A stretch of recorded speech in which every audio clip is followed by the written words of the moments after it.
राधे राधे, जय श्री कृष्णा। कार्तिक महात्म की आपको बहुत बहुत बधाई। और आप सुन रहे हैं कार्तिक महात्म कथा। आज आप सुनेंगे कार्तिक कथा 23।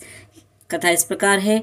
कथा सुनकर ऋषि कहने लगे, हे सूजी, भगवान के चरणों से उत्पन्न हुई गंगा जी की महिमा कहिए। तब सूजी ने कहा, ऋषियों, जो कुछ नारद जी ने राजा पृथु से कहा वही मैं तुमको सुनाता हूँ। इत्यादि सब देवताओं को उत्पन्न करने वाले कश्यप जी की 2 पत्नियां थी।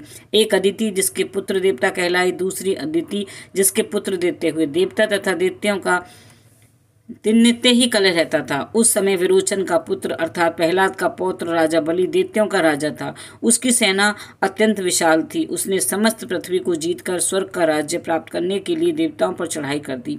इंद्र के राज्य को चारों ओर से घेर लिया। देवता भी युद्ध करने के लिए बाहर आ गए। तब अत्यंत घोर संग्राम हुआ। एक दूसरे पर प्रहार करते हुए कई वर्ष बीत गए। इसके पश्चात दैत्यों को बल बढ़ते हुए देखकर देवता मैदान छोड़कर भागने लगे। तत्पश्चात दैत्यों ने सारे स्वर्ग पर अपना अधिकार जमा लिया। बलि स्वयं इंद्र के आसन पर बैठने लगा। साथ ही देवताओं के समस्त कार्य अपने राक्षसों के अधीन कर दिए। यज्ञ की बलि भी आप ही लेने लगा। तब अदिति अपने पुत्रों को दुखी देखकर बहुत चिंतित हुई। फिर वह अपना स्थान छोड़कर देवताओं की जय तथा दैत्यों की पराजय के निमित्त भगवान की तपस्या करने के लिए हिमवान पर्वत पर चली गई।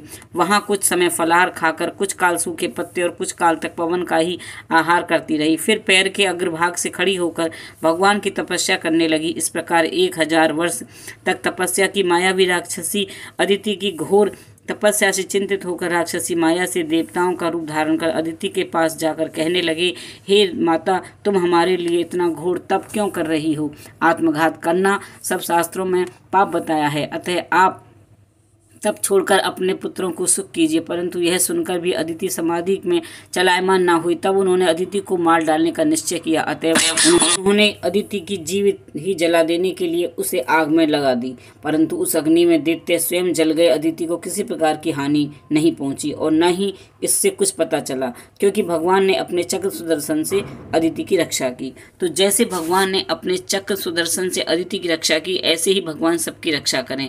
इस प्रकार कार्तिक महात्म 23 समाप्त हुआ। बने रहिए मेरे चैनल पर इसी तरह कार्तिक की कथा सुनने के लिए। राधे राधे।